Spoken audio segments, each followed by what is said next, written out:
cik viegli tev ir teikt nē.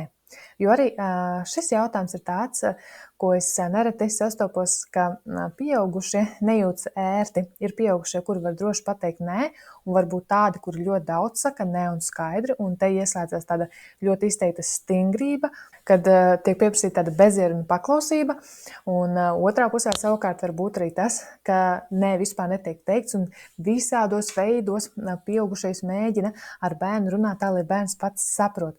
Nevienmēr tā būs, tas vienkārši nav iespējams. Tad, kad mēs esam darījuši visu šo lielo daļu, kad mēs ar bērnu daudz runājam, viņam stāstam, viņam parāda, viņam pašam jautājam, viņam aicinam, mēs tā kā cieņpilni pret bērnu komunicējam, dodam viņam tās iespējas, bet tad būs tās situācijas, kad robežas ir robežas, un ja mēs esam visu šo te darījuši, jau, un mēs zinām, ka bērns, piemēram, zina, ka pa gultu lēkāt nedrīkst, un tas jau ir pārnāts, un bērns zina, kur viņš var lēkāt, tad šajā gadījumā mēs neejam 10. reizi un nesakam, kāpēc tā lēkā, kas ir tas, ko tu varētu darīt. Nē,